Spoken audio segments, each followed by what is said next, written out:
الحمد لله الذي جعل الشمس والقمر بحسبان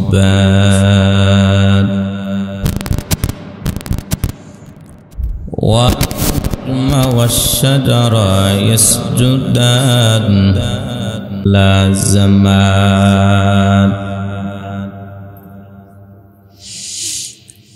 كما فضل مكانا على مكان وإنسانا على إنسان ونشهد أن لا إله إلا الله وحده لا شريك له لا ضد له ولا ند له ولا مثل له ونشهد أن سيدنا وسندنا وحبيبنا وحبيب ربنا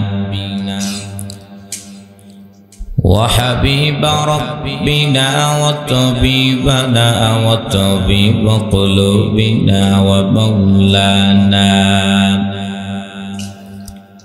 ومولانا محمدا عبده ورسوله صلى الله تعالى عليه وعلى آله وأصحابه وبارك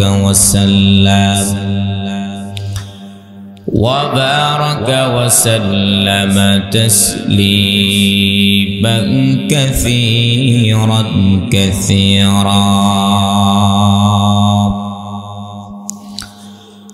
الذي أرسله الله تعالى بالحق بشيرا ونذيرا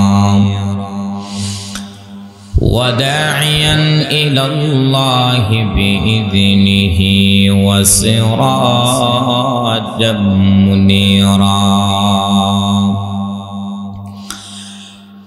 أما بعد فأعوذ بالله من الشيطان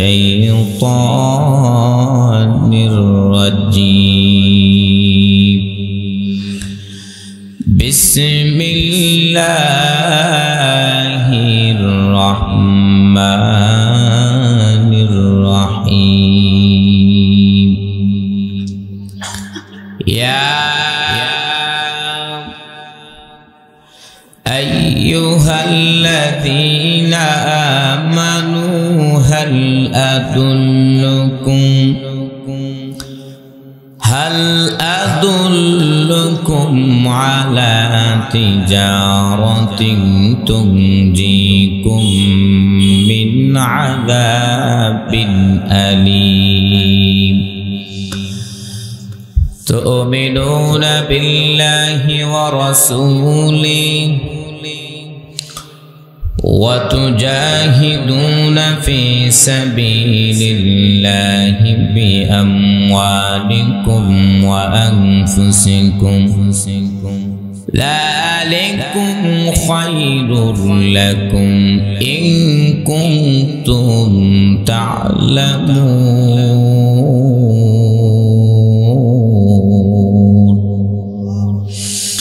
وقال رسول الله صلى الله عليه وآله وسلم الكيس من دان نفسه وعمل لما بعد الموت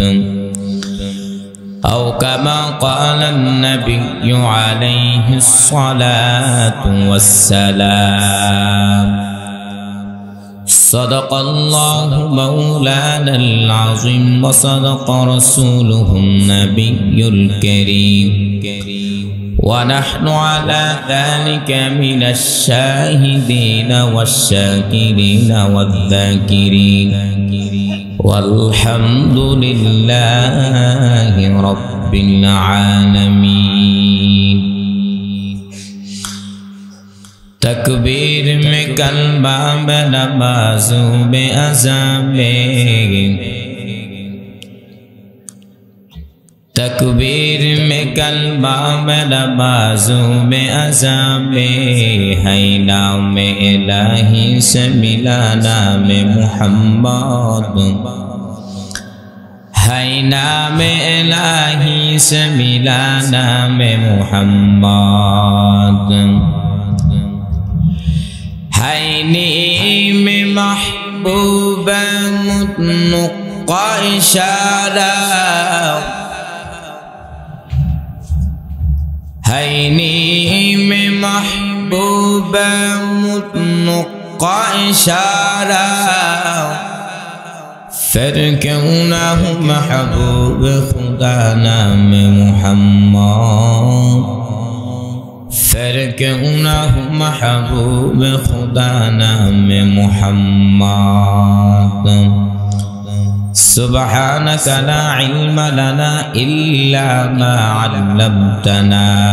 إنك أنت العليم الحكيم দরি হাওলা পাড়া member by জামে মসজিদের উন্নয়ন করবে ওয়াজ ও দোয়ার মাহফিল 22 জানুয়ারি 2025 রোজ বুধবার মহতি মাহফিলে সম্মানিত সভাপতি হযরত মাওলানা শিহাবউদ্দিন ভুইয়া খতিব পণ্ডিতপাড়া জামে মসজিদ প্রধান অতিথি বিশেষ অতিথিবৃন্দ জাতির মাতার মুকুট আরাসাতুল আম্বিয়া হযরত উলামায়ে কেরাম দূর দূরান্ত থেকে আল্লাহ পাকের আশিকিন জাকিরিন শাকিরিন মুহিব্বিন মুরব্বিন আজম আমার সমবয়সী কলিজার টুকরা যুবক বন্ধু হ্যান স্নেহ ছোট ভাই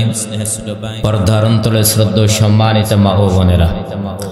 দয়াম আল্লাহ রাব্বুল আলামিন অসংখ্য শুকর সুজুদ যে আল্লাহ রাব্বুল আলামিন বড় মায়া করে আহসান করে অনুগ্রহ করে দামি মজলিসে কিছু কথা বলার শোনার তৌফিক দান করেছেন এজন্য অন্তরস্থল থেকে কালিমাতুশ শুকর আদায় করি আলহামদুলিল্লাহ পিছনের বাইরে কি বেজার নাকি আমি আসাতে হ্যাঁ হ্যাঁ আর অবশ্যই এলান শুনেছেন হবে মুজ থেকে আসছি কোথায় থেকে অনেক কাছেই হ্যাঁ হ্যাঁ তো এত দূর থেকে আসলাম মহব্বত নেই তা আমি যদি এত কষ্ট করে কমপক্ষে 4 ঘন্টা গাড়িতে থাকার পর যদি আসতে পারি মহব্বত দেখাতে পারি তা আপনারা কি একটু জোরে সোরে আওয়াজ দিয়ে মহব্বত দেখাতে পারবেন না তে যতটুকু আওয়াজ করেছেন ভালোবাসা বহি প্রকাশ পাই নাই অতএব শুধু আমাকে নয় আল্লাহ এবং তার নবীকে সন্তুষ্ট করার উদ্দেশ্যে ঈমানের আওয়াজকে উঁচু করে এক আওয়াজে উচ্চ কণ্ঠে কালিমাতুশ শুকর আদায় করি আলহামদুলিল্লাহ লাখ করে দুরুদ ও সালাম সাইয়্যিদুল মুরসালিন রাহমাতুল লিল আলামিন শাফিউল মুজনবিন খাতামুন নবিয়্যিন সাইয়্যিদুস সাকালাইন ইমামুল মুরসালিন শাফি আযম রাসূল আকরাম জনাবে হযরত মুহাম্মদুর রাসূলুল্লাহ সাল্লাল্লাহু আলাইহি সাল্লামের উপর আলোচনা শুরু করার পূর্বে খুতবার মধ্যে যে আয়াত এবং হাদিস পাঠ করেছি তার অর্থ জানলে আলোচনা বুঝতে কি হবে সহজ হবে আল্লাহ বলেন ইয়া আইয়ুহাল্লাযিনা আমানু হে ঈমানওয়ালারা হাল আদুল্লুকুম আলা তিজারা